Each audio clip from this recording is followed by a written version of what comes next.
before we start this video, I want to give a big shout out to my KOG members of the month, Blue Cat and Run2127. You guys are awesome, just saying. If you want your name here, consider hitting that join button for exclusive channel benefits. How's it going, guys? aRenG Life here, and today we finally got announcement of the new mini box coming into Duel Links, Voltage of the Metal. And this mini box is bringing a lot of really interesting Xyz support.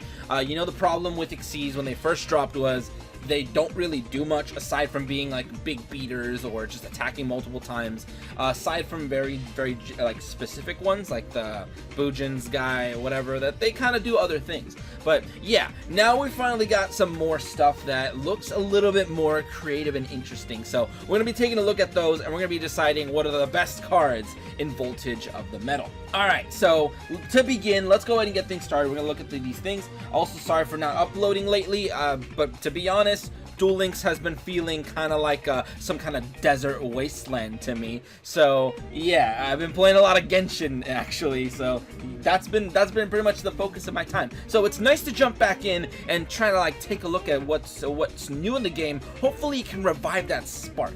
So, speaking of which, let's go ahead and take a look at the first new card, which is gonna be Gigant X. This guy says, once per turn you can attach one Xyz material from this card, add one level 4 or lower machine type monster from your deck or graveyard to your hand, which is a really good effect, by the way. Not bad, to get you just extra resources in hand.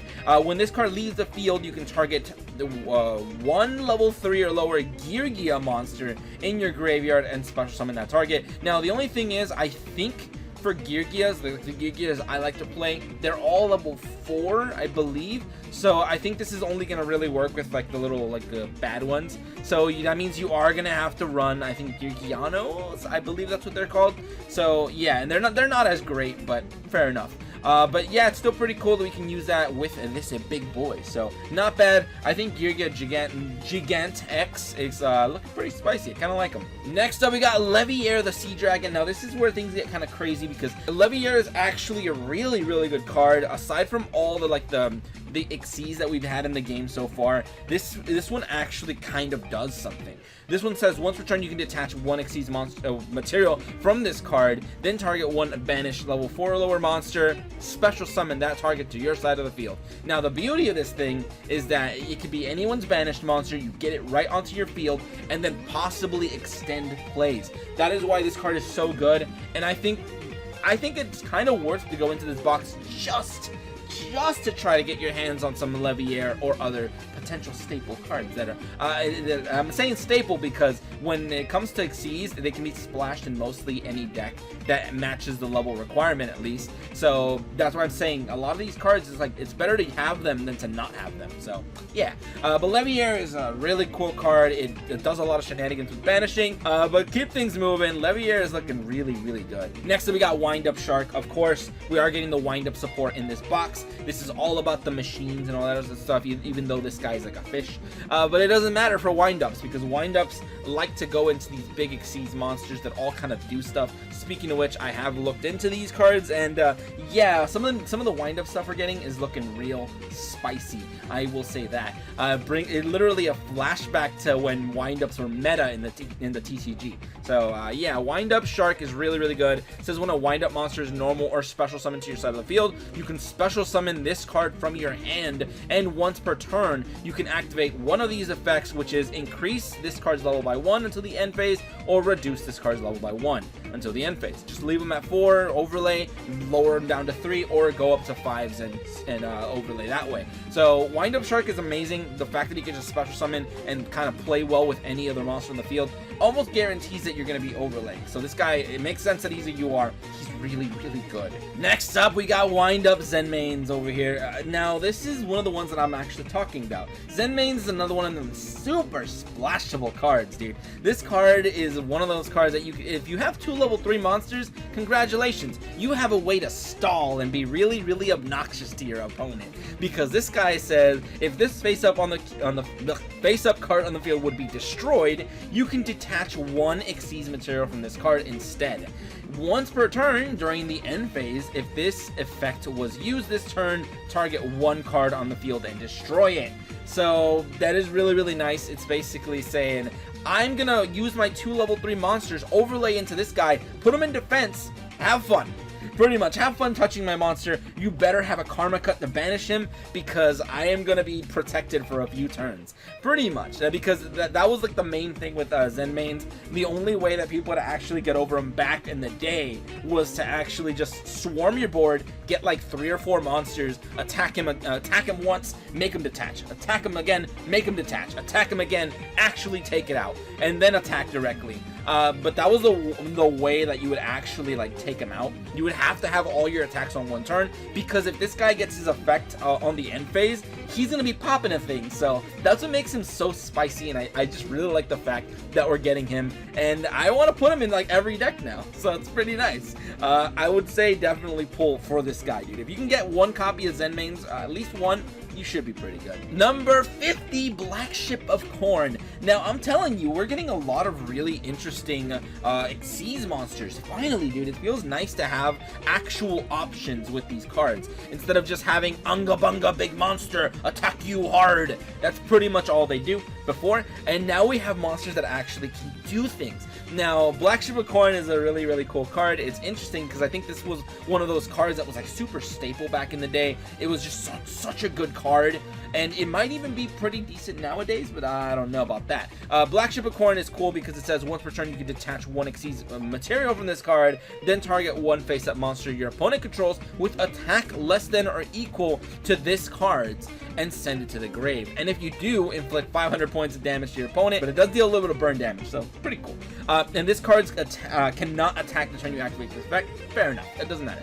But yeah, he's really, really good, because you basically overlay and you just get rid of one of your opponent's monsters and then deal a little bit of burn damage. It's pretty nice. It gets over a problematic monster of some kind, so it's just a generally good card, and it's also 2100, so it's like, alright, I took out your monster, what do you got for me now? And it's like, it's pretty nice. So Black Ship of Corn, pretty cool card. Little story about this guy, a little tangent. I remember this guy came in a Yu-Gi-Oh! Zexal manga back in the day. Once again, I say, I sound like some kind of boomer or something, but no, this card came out in a Zexal manga, and the manga was like 10 bucks, and then people would get this card and sell it for 20, and it would always just plus, to the point where like you could not find a single Zexal manga with this card in it, because somebody bought out everything and doubled their money, which is kind of funny.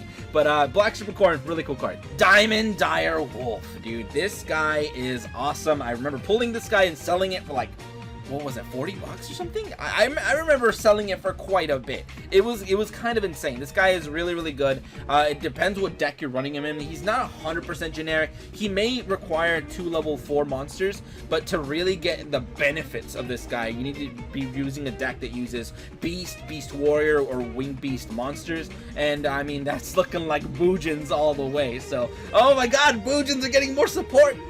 Alright, so Diamond Dire Wolf is a pretty cool card because it says it needs 2 level 4 monsters. Once per turn, you can detach 1 Xyz material from this card, then target 1 Beast, Beast Warrior, or Wing Beast type monster you control, and 1 other card on the field and destroy them. It reminds me a lot of Scrap Dragon and his shenanigans. The only thing is that like this guy can't destroy your back row, which is a little bit lame, but yeah, it comes with some other requirements. But basically, Diamond Dire Wolf is cool because you can actually just overlay, make this guy use his effect, destroy himself and one of your opponent's big scary boss monsters, and it just takes it out.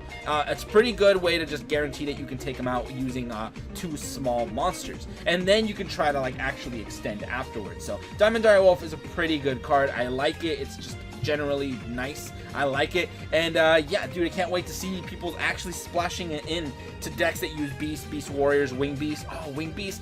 We're gonna see it. We're gonna potentially see this thing in Black Wings. Well, expect to see that. So GG, there you go. If you play Black Wings, maybe you want this card. Next up, we got Heraldics over here. So Heraldics are also in this box. Aside from Wind-Ups and the Gear stuff, we got Heraldics in here, and they're the ones that I'm not too familiar with. At least not their Xyz. Their Xyz are kind of like complex, but I guess that's what we wanted. But yeah, this is Heraldic Beast Leo. Now this guy, I remember this guy being pretty good. It says during the end phase of this card that this guy was normal summon, destroy this card. Fair enough. When this card is sent to the graveyard, add 1 Heraldic Beast monster from your deck to your hand except himself. You can only use the effect of this guy once per turn. Now, the beauty of this is that it's all about Xyz format. It's all about cheesing Xyzes. Now, that means you can normal summon this guy, overlay, send him to the grave as a detached material. I believe that'll work, and that'll get you a search because it says when this card was sent, not this monster. So when this card is sent to the grave, bam, you get a free search. Pretty good. That's what makes him pretty good in Heraldics. So there you go. Pretty simple. If you want to play Heraldics, this guy's going to be definitely really good in the deck. Wind-Up Magician is also in the game. Now, Wind-Up Magician is another one of the, like, super, like, it's just one of the good cards in Wind-Ups. This one says, if the effect of a Wind-Up monster is activated except Wind-Up Magician, so no, not itself, not another magician, you can special summon one level 4 or lower Wind-Up monster from your deck in face-up defense position. That's so good, dude. Summoning from the deck is always amazing. So yeah, summon a level 4 and then overlay. It looks pretty nice. This effect can only be used once while this card is on the field. It doesn't matter, dude. You're going to be overlaying immediately after you do it. So yeah, Magician is going to be pretty good as well. Dude, Wind-Ups might actually be kind of doing something. Sure, they don't have the loops, but they might be doing some stuff. Fairy Tale Rella is in the game now, finally, officially, I guess. It was in a selection box, so if you got lucky, you did get your hands on this card. This card is literally just really good support for, what is it, Witchcrafters. I have fought a Witchcrafter player using this, and it gets really annoying because they just stall forever. So yeah, this card's in the game. It's pretty cool because when it's on the field, you can't target other cards, other monsters with spell cards or effects, which is kind of crazy. I'm like, hold on, what does that mean? Does that mean like no trap effects either? Or, I don't know. I'm not too sure about that one. So let me know in the comments what that actually means, because I want to know if this card is actually truly that busted.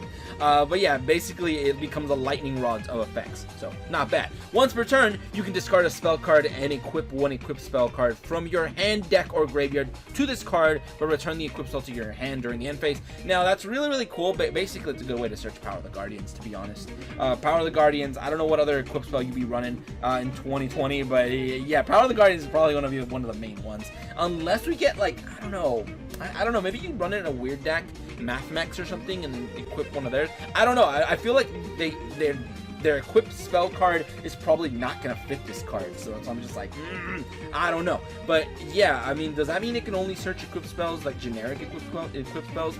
Because I don't think it's going to be able to search anything that cannot equip onto this card. So fair enough. It's a pretty cool card though. Moving on. Marauding Captain is finally in the game, dude. Marauding Captain is an iconic card. This card is kind of, I've been waiting to get this card in the game, and I guess before we'd never got it because I think Konami was afraid of us doing the Marauding Captain lock, where you get 2 copies of Marauding Captain on the board and nobody can attack. Like your opponent's screwed. They cannot attack. Attacking becomes not an option to them, and they're gonna have to destroy one with a, I don't know, Raigeki Break, or just banish it, or some possible way. They're gonna have to pop one of them to be able to actually attack the other one. So that is the benefit of Marauding Captain, because he basically says opponent cannot target face-up warrior monsters for attacks except this one. When this card is normal summon, you can special summon one level 4 or lower monster from your hand. So he's really good, especially now that we're finally getting Xyz. He's just that good because you can summon him, summon another level 3, overlay immediately. So that is probably the benefit of him. Other than that, you could probably just sit on him and be like, all right, Marauding Captain, give him, like, I don't know, Power of the Guardian. Literally going back to Power of the Guardians, giving him an equip, and then just bam, keep attacking things while your opponent cannot do anything. So I don't know, that could be pretty cool. So that looks pretty interesting, not bad. And next up, we got Charged Up Heraldry. Now this is another heraldic card that is looking pretty spicy, but yeah, this one says tribute 1 monster, special summon 2 Heraldic Beast monsters from your deck in defense position. Also, you cannot special summon monsters from the extra deck for the rest of this turn. This turn after this card resolves. There you go. Except psychic or machine type monsters, and you can only use this card once per turn. So yeah, basically it gives you 2 monsters and lets you overlay into one of the heraldic specific cards. Usually they got what, like they're a bunch of psychic. I know they have a lot of psychic monsters, so that's a possible thing. I don't know if they run machines. But if you do, I mean, that's cool because that means you can possibly go into Wind-Ups. So Wind-Ups and Zenmaines over here, that's looking pretty spicy. So yeah, this card I can see it being pretty alright. Not bad. If you want to play Heraldics, you gotta get this card. And next up, we got YuGiOh Gear. YuGiOh Gear is actually looking pretty spicy because it says special summon 2 Gigant monsters from your deck and increase their levels by 1. You can only activate 1 YuGiOh Gear per turn. Now this is what's gonna let you go into the Gigant X. The big guy, the big Gigant X, that guy, dude.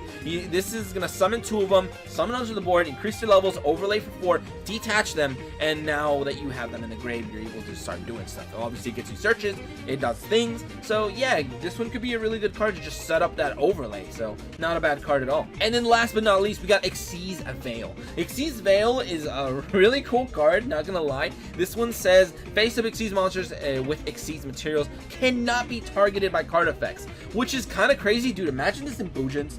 Oh my goodness, dude, just imagine it in Boojins. You have your big Susano or Susanoo, and he's just like, oh, untouchable, can't be targeted by card effects. Oh, you're screwed, my dude. Say goodbye to all the karma cuts and stuff like that, so that ain't gonna work. But I don't know, I like thinking about how that would boost up a current Xyz decks. But yeah, there you guys have it. These are the actual main SRs and URs in this box. Aside from that, we got some other generic like rares and stuff that are still pretty good. Like for example, this one's interesting, but I don't think he's gonna be that great. He's kind of like an okay plan D option for Wind-Ups, I think. Unless in Duel Links he becomes actually relevant, so I don't know. And then this one, dude, Wind-Up Carrier Zenmaines is in the game, which is insane. Of course, we don't have Wind-Up Hunters, so we don't have the infinite loop where they just keep doing their thing forever, discard all your opponent's cards, and then just like basically your opponent's not playing with a single card. And yeah, which would absolutely ruin your opponent. But this card is really, really good.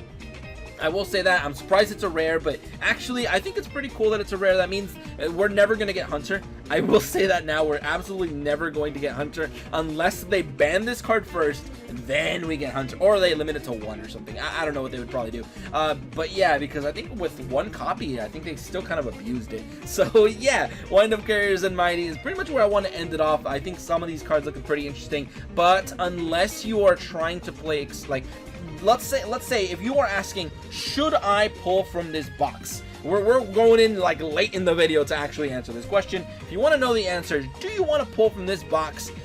Depends. Do you want some generic Xyz support that's pretty decent? Do you want to have these options?